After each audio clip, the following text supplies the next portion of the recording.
Rồi cho mụ. Biết. Lơ. Kia. Lựa khăn lệnh. À. Đua lên thế này.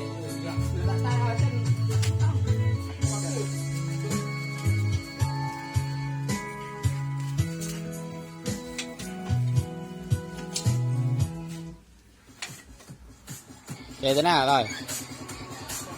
Chờ thế ấy.